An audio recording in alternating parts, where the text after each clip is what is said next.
Olá, seja bem-vindo a mais um programa Reviva. Estamos na série Igrejas Vivas. Na verdade, hoje chegando ao último episódio desta série. Nós vamos falar hoje aqui sobre a vitalidade do discipulado, a importância do discipulado no processo da revitalização e, se der tempo, algumas perguntas rápidas aqui que a gente deixou no ar na semana passada, no 5º episódio. Eu convido você a assistir toda essa série na TV Viva Promessa. É só você procurar lá, programa Reviva, e os episódios da série Igrejas Vivas. Eu peço que você compartilhe esse link, você que se preocupa com a igreja local, que ama a igreja local, esse é o seu ambiente. Compartilhe esse link com a liderança da sua igreja, com seus amigos, pessoas que deveriam estar mais preocupadas com a vitalidade da igreja local. Se você é pastor, compartilhe com a sua liderança para a gente finalizar essa série hoje com esse assunto, a vitalidade do discipulado, depois da vinheta.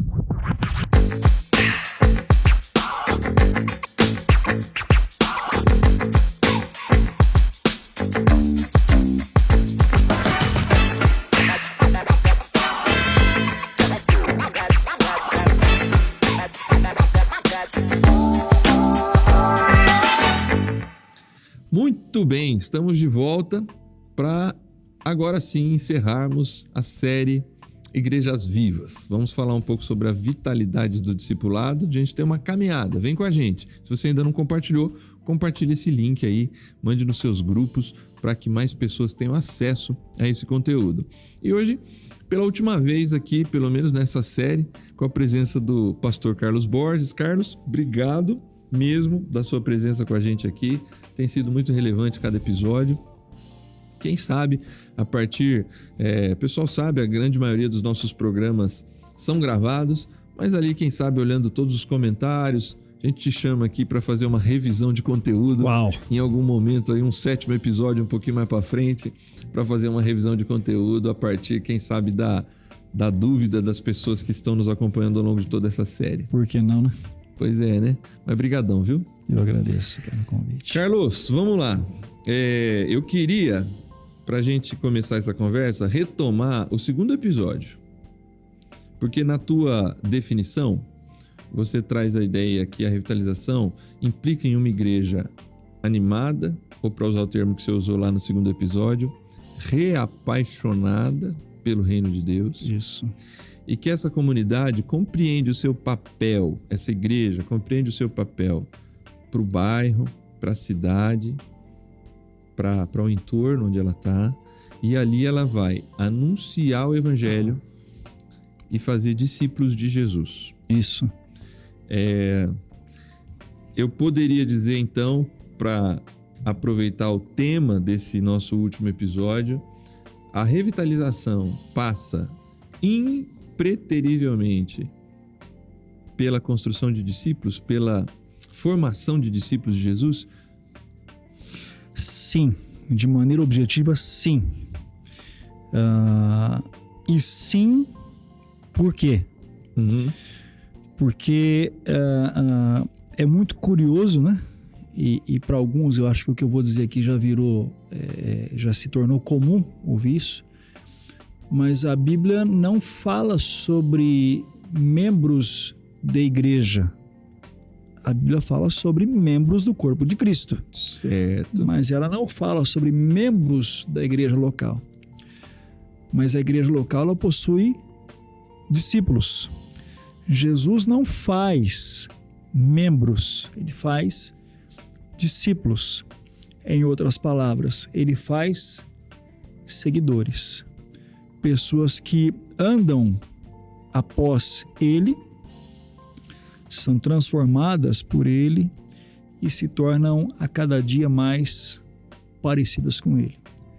Então, quando a gente está pensando, ou quando eu estou falando sobre discipulado, eu olho para pelo menos 2 coisas que me parecem cruciais. A primeira é o discípulo, ele entender que ele é chamado para amadurecer e para crescer no caráter de Cristo, ou seja, ele se torna mais parecido com o seu Senhor a cada dia. Ele é influenciado pelo caráter de Cristo e por isso ele se parece mais com o seu mestre. E aí não é à toa, né, que em Antioquia os discípulos são chamados de cristãos. Pela primeira vez. Pela primeira vez.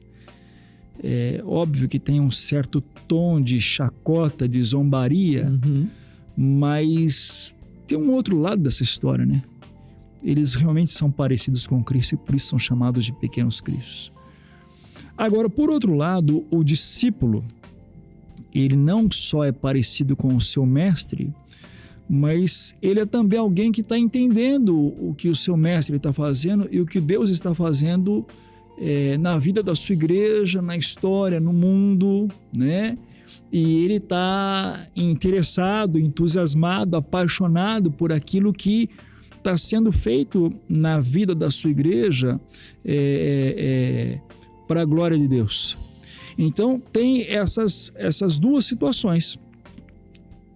A primeira é essa do crescimento no caráter de Cristo, de se parecer mais com Cristo, mas também tem o outro lado da história, que é essa empolgação, essa paixão, esse entusiasmo com aquele grande plano de Deus em redimir pessoas, em alcançar pessoas. O discípulo ele tá de olho nessa missão, né?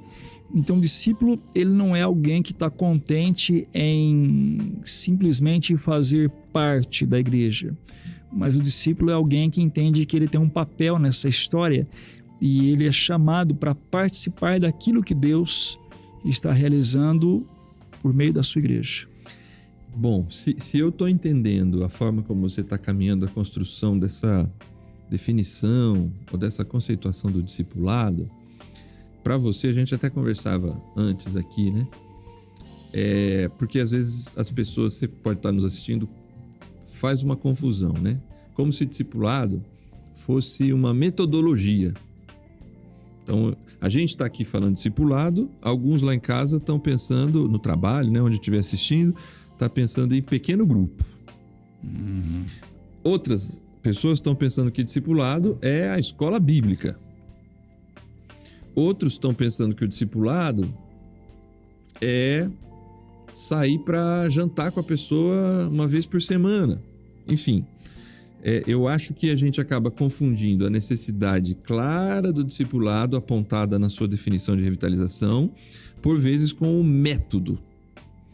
Porque se parecer com o caráter de Cristo, seguir a Jesus e se parecer mais e mais com Cristo e se entender parte da missão do Cristo, que se não me engano é João 20, 21, que ele diz para os discípulos: eu vos envio como o Pai me enviou, né? Então, a gente tanto se parece com e é chamado para participar da missão, né? Na coparceria, na cocriação, fazendo parte da comissão. Discipulado é mais que um método. O discipulado, eu diria que é parte da premissa de que é a situação onde existe a intenção. Então, vou repetir, é a situação onde existe a intenção de influenciar e moldar a vida do outro. No molde de Jesus. No molde de Jesus. Então, por exemplo, quando Jesus fala assim, venham para os discípulos, né? Venham ou sigam-me. A pergunta é, seguir para onde?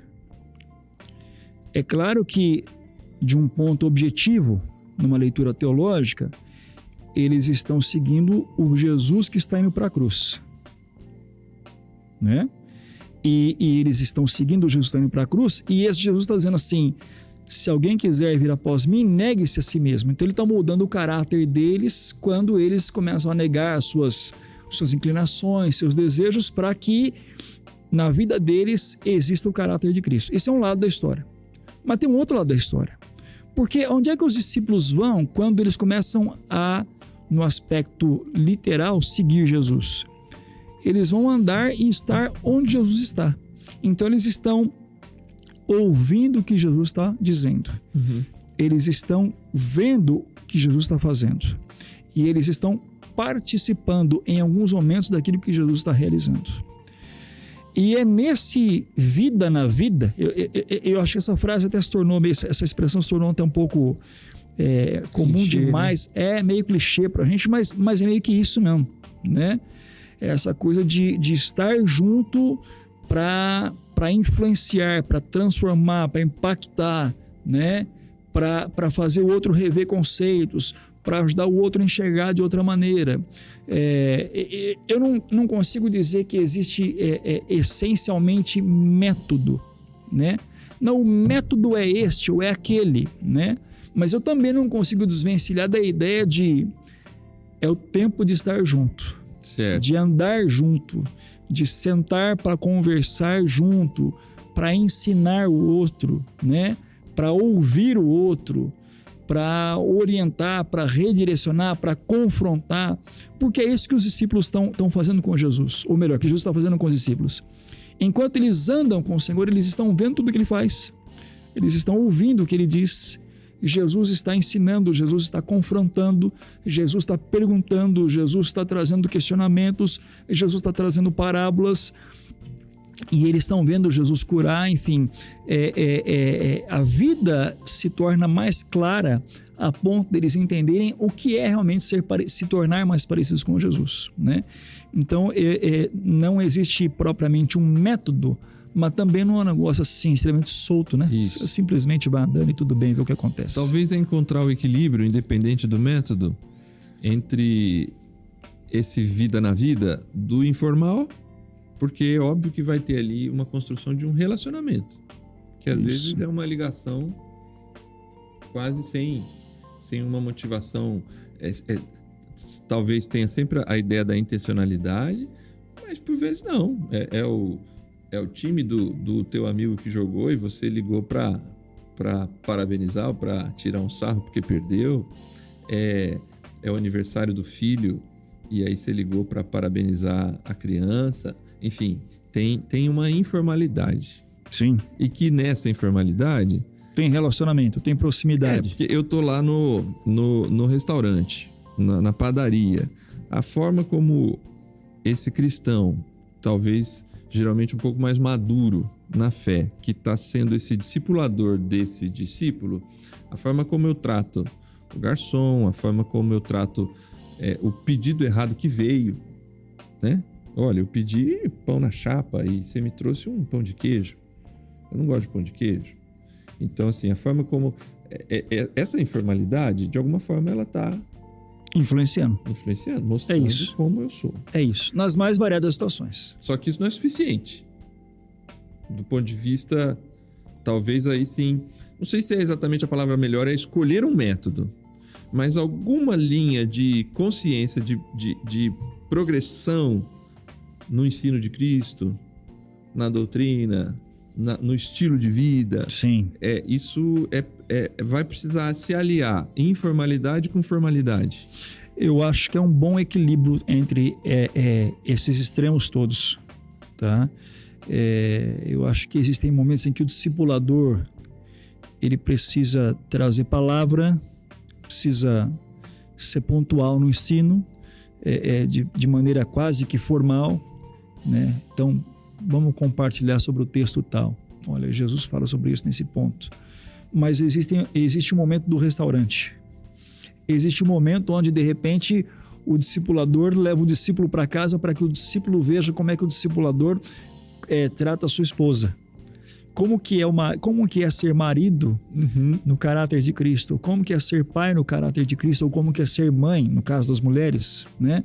Ou como que é ser filha no caráter de Cristo, né? Então é a menina que levou a amiga para casa para que a amiga veja como que ela é como filha em casa, ou como esposa, ou sei lá, mas como que é a vida na sua, não na sua totalidade, mas naquilo que puder ser mais amplo possível. Então, a gente está tomando muito cuidado aqui, porque, óbvio, você tem uma estrutura específica na tua igreja local. Isso. A gente está tomando cuidado justamente para não entrar, para não apresentar aqui nessa discussão da vitalidade do discipulado uma metodologia. Por melhor que seja a metodologia que você esteja usando lá, e talvez seja melhor porque é a que vocês escolheram e faz mais sentido. Eu acho que o ponto aqui que não pode ficar de fora, ou que não pode... ou é onde nós precisamos chegar, sim, é dizer que na revitalização não dá para não falar sobre pensar e construir discipulado. Uma igreja que não tem discipulado, ou não pensa, ou não busca, ou não trabalha, ou, enfim, descarta o discipulado, ela talvez não esteja vivendo em vitalidade, mas não percebeu. Então, a questão não é como exatamente, nós não vamos entrar nisso, né? Não. Mas eu acho que o ponto é dizer que em revitalização ou pensando em vitalidade e discipulado andam de mãos dadas. Eu acho que a ideia é essa daí. Joia. E aí, nessa direção, você falou 20 anos mais ou menos aí de experiência nesse processo. Imagino eu que vocês já caminharam um aspecto, corrigiram, mudaram, abandonaram algumas práticas. Isso, ajusta. Trouxeram outras, porque o importante é manter um foco claro no discipulado. Não necessariamente o método ele pode ser alterado. Exatamente. Durante o tempo pandemia. De repente a gente está numa realidade e a pandemia tirou a gente da possibilidade. Não vai mais discipular. Novas estratégias, novas formas, depois que a gente se localizou, né? Depois de um tempo, para tentar seguir. Nesse tempo, o que foi possível fazer foram encontros semanais virtuais. Foi isso que aconteceu, no meu caso. Né? No nosso caso, lá foi assim. Então, o discipulado se deu basicamente por meio de encontros semanais virtuais. Foi isso, esse foi o resumo. Sim. Mas era o que as condições permitiam. Certo. Então, por isso que não dá para dizer que você tem um pacote fechado dizendo é isso e pronto. Não, as circunstâncias podem abrir oportunidades ou reduzir o número de possibilidades que você tem nessa coisa de influenciar o outro no caráter de Cristo. Muito bem, legal. Então eu acho que eu vou repetir aqui. Revitalização e discipulado andam juntos. Mãos dadas. Não há vitalidade sem discipulado. Porque não importa, a igreja tem lá uma boa doutrina, está com um bom dinheiro, entrou no processo de revitalização ou achou que entrou, prédio novo, culto, uma liturgia um pouquinho mais adequada, de alguma forma. Eu até ouvi isso de um pastor recentemente, num processo de imersão pastoral que a gente fez. E ele falava assim, puxa, a gente deu uma readequada no culto. Ajustamos o culto. Repaginou. Eu não vou correr o risco de falar que ele falou revitalizou o culto, que eu acho que ele não usou essa expressão, mas ele repaginou. E aí, logo ele falou assim, movimentou a igreja. Passou 3-4 meses, voltou aonde ele estava. A novidade não era uma novidade. Isso, e ele usou essa expressão. Eu tenho medo da novidade, porque a novidade, ela é passageira. E eu acho que ele estava esperando uma outra resposta de mim. Eu falei, mas você está certo. Não é a novidade que vai manter. Nenhuma estrutura se mantém pela novidade. Óbvio que, às vezes, a novidade ela vai fazer parte de um processo. Mas o que vai manter a igreja na direção traçada é um claro processo de desenvolvimento de um trilho, de uma clareza no discipulado, na formação do discípulo. Sim. Porque, na verdade, é isso mesmo. A novidade, ela é roupagem, ela é fachada, e a pouco a gente se desinteressa por aquilo. Enquanto que o discipulado ele é parte do caráter, né? É parte da essência, né? Ele é parte daquilo que Jesus vai dizer no capítulo 15 do Evangelho de João, quando ele fala eu sou a videira verdadeira. Vocês são os ramos. Se vocês estiverem em mim, vocês vão produzir fruto. Uhum. Então o discipulado ele frutifica. E o que ele frutifica? Ele frutifica o caráter de Cristo por meio da igreja. Muito legal. Vamos lá, a gente está chegando ao final da série, chegando ao final desse episódio.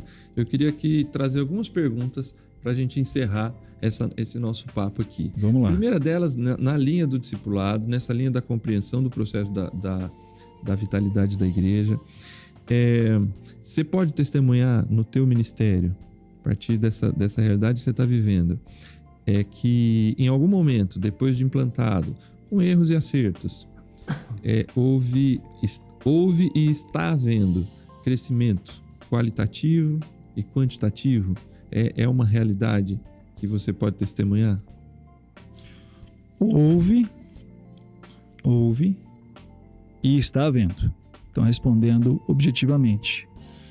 Mas é preciso ter cuidado para que a gente não se prenda à ideia de crescimento. Não confunda vitalidade com crescimento. Tá. Porque pode ser que exista vitalidade sem necessariamente um crescimento, pelo menos imediato. O crescimento, ele até é um reflexo, né? Ele até é uma fatia da pizza, mas ele não é a pizza toda. Tá? Então, o crescimento ou desenvolvimento, tanto qualitativo quanto quantitativo, ele até compõe uma parte da revitalização, mas ele não é a revitalização toda. Tá. Né? Mas você acha que vem em algum momento? Tende a vir. Quase como uma consequência. Porque se você tem uma igreja que vive dentro da perspectiva do anúncio do evangelho e do discipulado, a ideia do crescimento, do desenvolvimento é natural. Agora, eu só me preocupo para que nós sejamos cuidadosos e não nos tornemos idólatras dessa realidade. Certo. Parte de muitas igrejas e líderes têm feito disso algo como se fosse um ídolo mesmo. Tá. Né? Nós precisamos disso. Não, alto lá. Vamos devagar. Isso é a consequência. E no seu tempo isso tende a ocorrer. Tá. Né? Mas quando é o tempo? Nós não sabemos. Nós não sabemos. Então, tá. Então, você não... na experiência e mesmo na teoria, você não acha que dá para definir um prazo? Não. Em 3 anos? Não. Em 5 anos? Não. A gente vai dobrar? Não. Aí você entra num contexto pragmático e perigoso. Uhum. Entendeu? E por que não dizer numerólatra? Tá. Né? Porque contextos de revitalização não se dão a curto prazo. E não dá para a gente ficar trabalhando simplesmente pensando só em resultado, né? Eu não consigo entender que os discípulos basicamente trabalharam focados em resultado. Trabalharam focados na missão. Certo. O resultado é consequência da missão. Tá. Mas o foco está na missão e não no resultado. Tá, mas me permita olhar do outro lado. No seguinte sentido, será que na compreensão errada da tua fala, alguns pastores ou algumas igrejas locais não podem dormir em berço esplêndido? Sim. Assim, Sim. Usar isso como desculpa. Eu acho que é aí que vem a sensatez, né? Porque às vezes a desculpa não é a desculpa do número ou da qualidade ou da quantidade como você usou, mas a desculpa para não cumprir a missão. E aí você aperta o botãozinho chamado modo manutenção e deixa tocar, vai embora. Então você esquece da missão a ser cumprida e aí você não anuncia mais. E você não se preocupa com o discipulado.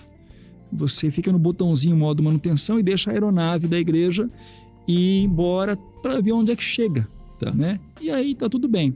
Então é um outro extremo e é uma vertente doentia. Ou, não sei se doentia é a melhor palavra, mas eu vou usar uma expressão aqui, vou inventar uma expressão não saudável. Tá? Não saudável. Eu acho que é uma resposta melhor para isso. Muito bem. Uma outra questão que a gente, entre um episódio e outro, a gente conversou um pouco no bastidor, para você ajudar aqui a gente a pensar. No processo de revitalização, se entra talvez com a perspectiva, a gente até falou isso algumas vezes, né? Da preocupação assim, calma, de não vai criar expectativa, de que a gente está tirando o coelho da cartola e um monte de outras frases nessa linha. Mas óbvio que se entra com a expectativa da mudança. Mudanças são sempre necessárias?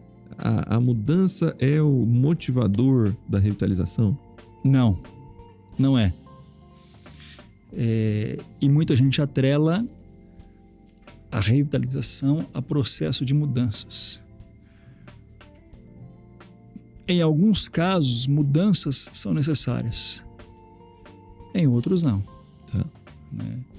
E a gente, além de achar que as mudanças são necessárias sempre, a gente comete um outro equívoco de querer fazer mudanças rápidas. E mudanças precisam ser lentas, ou pelo menos bem elaboradas. Claro, para não ficar aqui outra margem de entendimento errado, né? Isso. Mas então tem hora que não precisa mudar? Pera lá. Procrastinar. Né? Se a igreja ela não anuncia e não discipula e ela está ensimesmada, então eu estou falando das mudanças estruturais, Tá. né? Algumas mudanças são irrelevantes. Tá. Né? Não, tem que fazer, tem que mudar aqui a cor e tal. Quão importante é isso? Certo.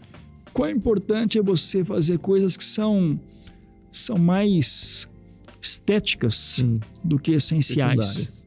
Né? Ou secundárias, exatamente. Então, é muito comum que líderes se preocupem mais com mudanças secundárias do que com mudanças que são essenciais, tais como, por exemplo, nós citamos em um dos episódios, ajudar a igreja a entender o seu papel no amor de Deus pelo perdido. Tá. Então, ao invés de me preocupar com isso, conduzindo a igreja à missão, eu quero mudar o tipo de microfone que eu uso. Cara, o tipo de microfone é secundário, terciário, eu não sei, mas ele não é prioridade. Mas ajudar a igreja a entender a sua missão naquilo que Deus está, a sua participação na missão de Deus é prioridade, né?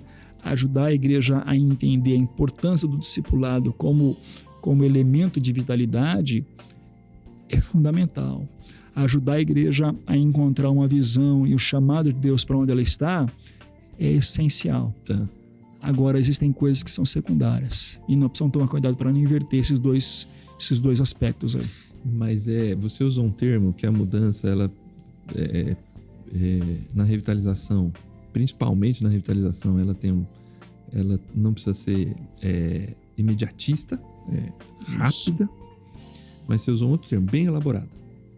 E eu acho que aqui é o problema, ou talvez o ponto em que quem está olhando de fora, por vezes, não compreende. É aquela coisa assim, por que eles mudaram isso? Então eu de fora posso não saber, ou posso não entender, ou posso até criticar, ou posso até querer copiar, porque gostei. Só que dentro de um processo de planejamento, de compreensão da comunidade e interna, eu acho que cada mudança deveria ter um porquê, né? Isso por que a gente trocou o microfone?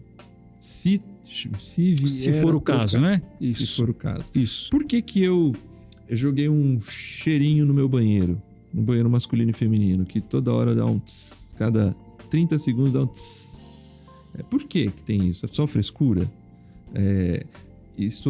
Por que agora a seleção de músicas é mais cristocêntrica e a gente parou de cantar algumas músicas que a gente cantava antes? Enfim, tô dando exemplos aqui aleatórios, seja do ponto de vista da liturgia ou do ponto de vista que quem acompanhou a série toda sabe que mesmo na mudança da liturgia quanto às estéticas, elas vêm depois, se é que precisam vir, da questão dessa compreensão de participar da missão de Deus. Ok. Mas o que eu penso é o seguinte, mudanças, para usar o teu termo, bem elaboradas. Com porquê? Por que a gente mudou o banco? Mudou a cadeira? Por que a luz está mais forte ou está mais fraca? Tudo tem que ter uma clareza para a comunidade e ser construído de tal forma que aquilo faça sentido. Pode não fazer para quem está de fora. Seja pela crítica ou seja para vou copiar. E não vai adiantar nada. Pensa, por exemplo, e assim, vou só trazer um adendo aqui que ajuda talvez a clarear essa ideia. Quando você fala em planejamento, via de regra, o primeiro ponto é o objetivo, onde você quer chegar. E o segundo é a justificativa. Por que você está fazendo aquilo? Porque se você não souber responder nem para você mesmo, talvez não faça sentido para os outros. Né? Então, por que ao invés deste microfone eu vou usar o outro microfone? Isso. Né? Ou, uma outra situação. Por que ao invés de estudarmos a Bíblia na versão X, nós estamos mudando para a versão Z? Tá. Ah, porque é mais moderno. Não, peraí. Se é só porque é mais moderno, justifica? Ou justifica-se porque a versão mais moderna ela é de mais fácil compreensão para o novo convertido? Pronto. Opa, justificou. Isso. Agora fez sentido.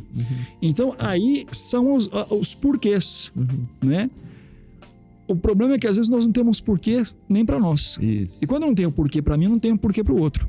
Então, se a gente seguir fizer um paralelo com essa coisa do planejamento, é isso mesmo, estou fazendo isso. Por quê? Né?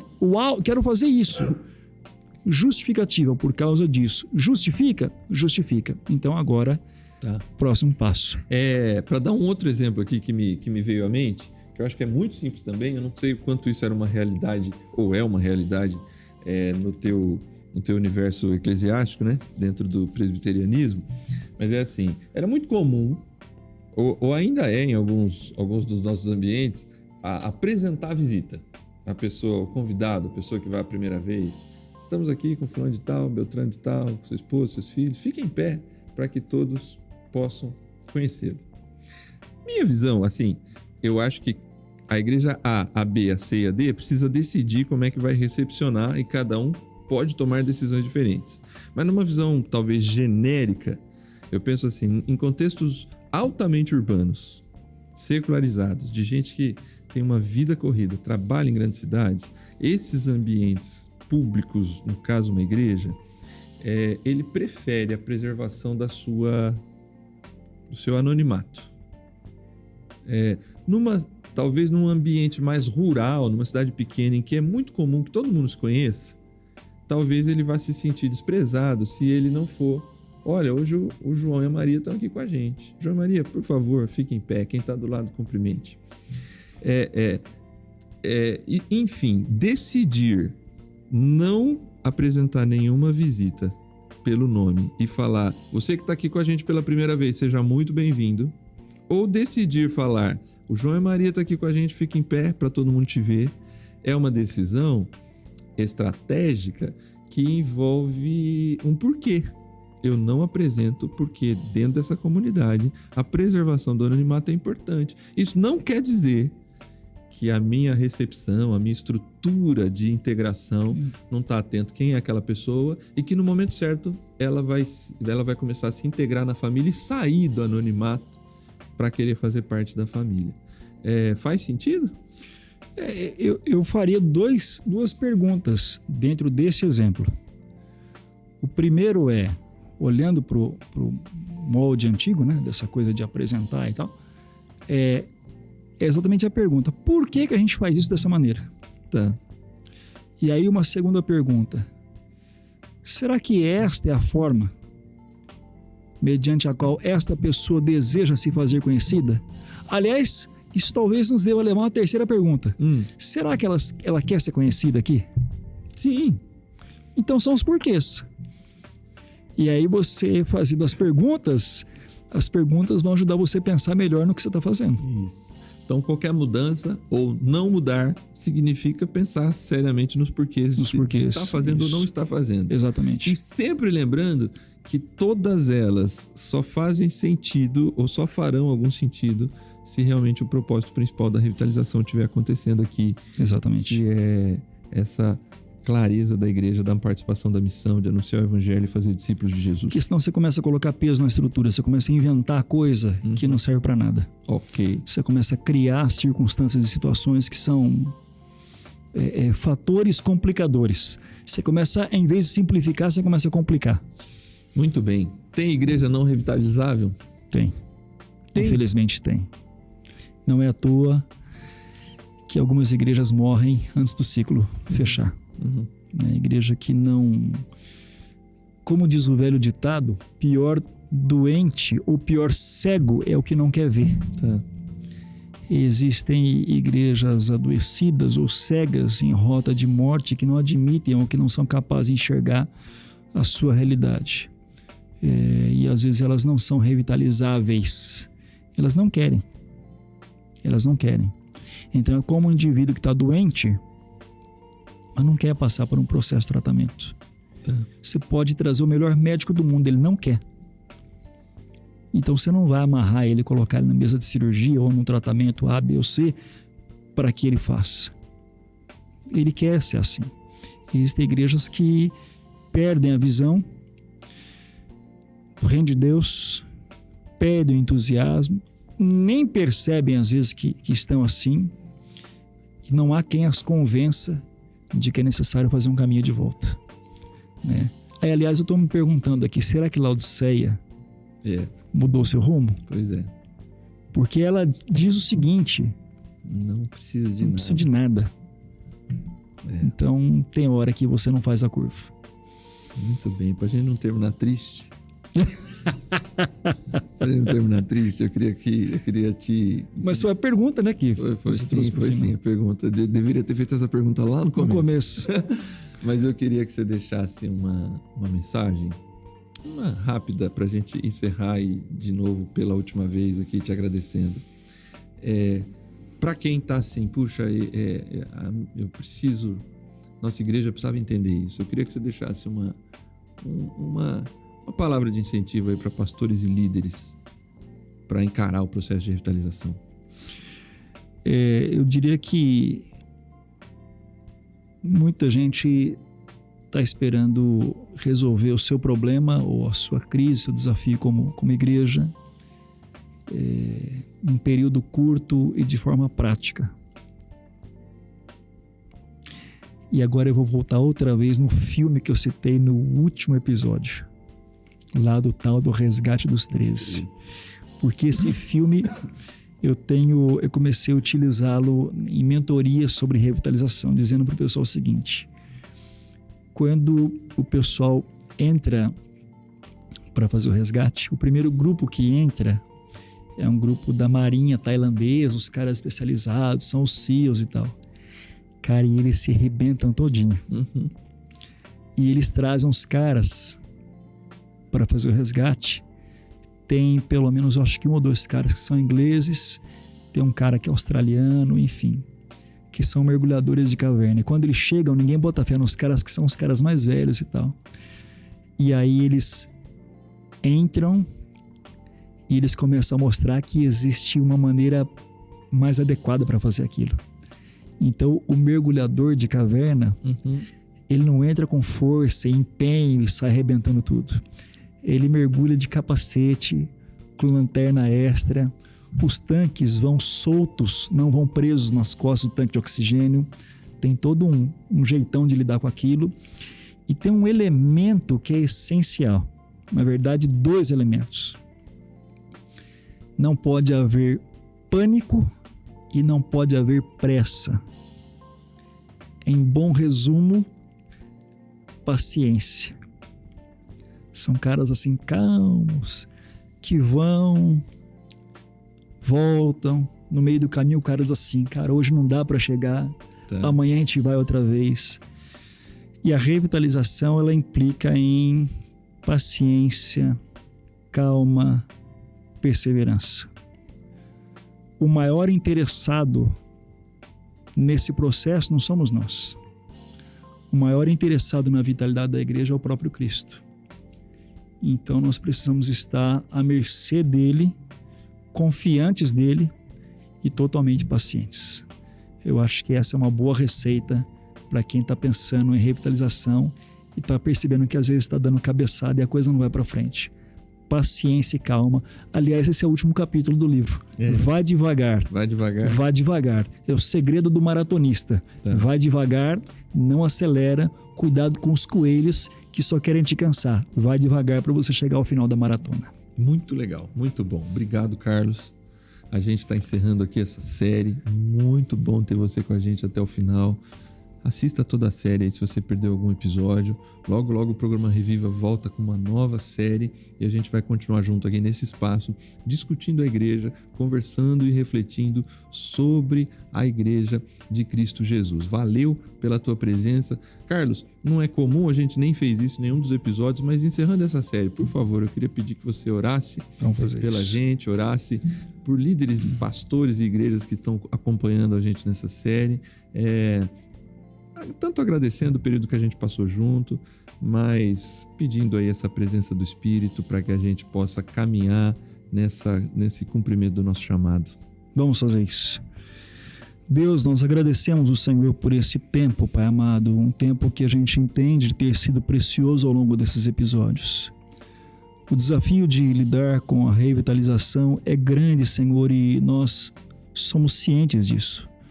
Liderar, pastorear a igreja não é algo tão simples, mas a gente entende que no mover do Teu Espírito, Pai Santo, a Tua vontade se estabelece, o Teu reino, Deus, se estabelece e o Teu nome é glorificado.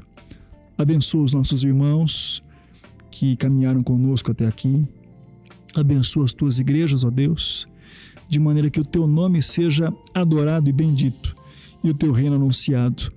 Por meio dos Teus filhos, nós te clamamos no nome de Jesus Cristo. Amém, Senhor. Amém, amém. Obrigado, Carlos. Valeu. Obrigado você que está em casa. A gente se encontra na próxima semana com uma nova série. Deus te abençoe e até lá.